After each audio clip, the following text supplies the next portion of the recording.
હે હાય મેઘા, આ જો મારો નવો સ્માર્ટફોન. અરે વાહ, જોરદાર. પણ આ તારો સ્માર્ટફોન ક્યાંક ફેક તો નથી ને? સ્માર્ટફોન અને એ પણ ફેક એટલે કે નકલી. આ કેવી રીતે પોસિબલ બને? પોસિબલ છે. અત્યારે માર્કેટમાં ઘણા નકલી ડિવાઇસીસ આવી ગયા છે. આ ફોન જોઈને તો સાચી કંપનીનો સ્માર્ટફોન હોય ને એવો જ લાગે, પરંતુ આ નકલી સ્માર્ટફોન આપણા પ્રાઇવેસી માટે ઘણો ખતરો બની શકે છે અને આપણા ડેટાને પણ ચોરી શકે છે. તો અમારો સ્માર્ટફોન ફેક નથી એ મારે કેવી રીતે ખબર પાડવી? હવે એ માટે તો તમારે vtvgujarati.com પર ન્યૂઝ પ્લસનો આ વિડીયો જોવો પડશે.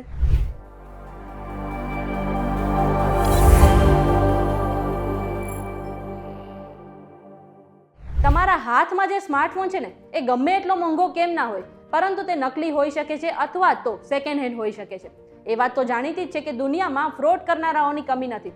અને તમને સાંભળીને થોડુંક વિચિત્ર લાગશે, પરંતુ આ સમસ્યા આટલી ગંભીર છે કે સરકાર પણ તેનું સમાધાન શોધી રહી છે. ઓનલાઈન સ્માર્ટફોન ખરીદવા પર બોક્સમાંથી સાબુ નીકળ્યો કે પથ્થર નીકળ્યો, આવા ઘણા સમાચાર આપણે બધાએ સાંભળ્યા છે. અને આવા જ ફ્રોડથી બચવા માટે લોકો હવે શોપ પર જઈને ફોન ખરીદે છે. પરંતુ ફ્રોડ કરનાર લોકો ત્યાં પણ તેમને નકલી ફોન પધરાવીને તેમની સાથે ફ્રોડ કરી શકે છે. એટલે કે તમે જે ફોન વાપરો છો તે અસલી છે કે નકલી તે જાણવું ખૂબ જ જરૂરી છે. આ નકલી સ્માર્ટફોનની સમસ્યા એટલી મોટી થઈ ગઈ છે કે સરકારની નજરમાં આવી ગઈ છે અને સરકારે તેનાથી બચવા માટે ઘણા રસ્તા શોધી કાઢ્યા છે. ડિપાર્ટમેન્ટ ઓફ ટેલિકોમ્યુનિકેશને આના માટે સાવ સરળ રસ્તા શોધ્યા છે.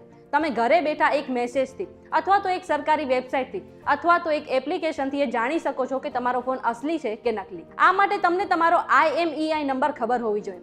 જો તમને એ નથી ખબર તો તમે સ્ક્રીન પર બતાવેલા નંબર પર જઈને ડાયલ કરીને તે જાણી શકો છો, અથવા તો તમારા ફોનના સેટિંગમાં જઈને પણ એ શોધી શકો છો. હવે જો તમે મેસેજ દ્વારા જાણવા માંગો છો કે તમારો ફોન અસલી છે કે નકલી, તો તે માટે સૌથી પહેલા તમે મેસેજમાં જઈને KYM લખો, પછી સ્પેસ છોડો અને પછી તમારા ફોનનો 15 આંકડાનો IMEI નંબર ટાઈપ કરો. આ પછી તેને 14422 પર સેન્ડ કરી દો. મેસેજ સેન્ડ કર્યા પછી તમને કંપની તરફથી એક મેસેજ મોકલવામાં આવશે, જેમાં તમને તમારા મોબાઈલ સાથે જોડાયેલી માહિતી જેમ કે મેન્યુફેક્ચરર, ડિવાઇસ ટાઈપ, બ્રાન્ડ અને મોડલ સ્ક્રીન પર દેખાશે. તેના પરથી તમે જાણી શકો છો કે તમારો ફોન અસલી છે કે નકલી. આ સિવાય તમે CEIR ની વેબસાઇટ પરથી પણ આ ચેક કરી શકો છો. આ માટે તમને સ્ક્રીન પર દેખાતી આ વેબસાઇટ પર જાઓ. અહીં કેપ્ચા કોડ એન્ટર કરીને તમારો મોબાઈલ નંબર એડ કરો. એ બાદ ગેટ OTP પર ક્લિક કરો.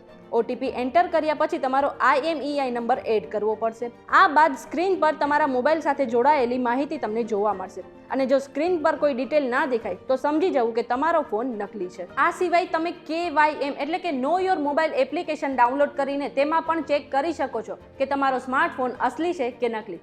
જો આજના વિડીયોમાં તમને કંઈ નવું જાણવા મળ્યું હોય તો આ વિડીયોને લાઇક અને શેર કરવાનું ના ભૂલતા. સાથે જ આવી અવનવી માહિતી માટે જોતા રહો news plus only on vtvgujarati.com.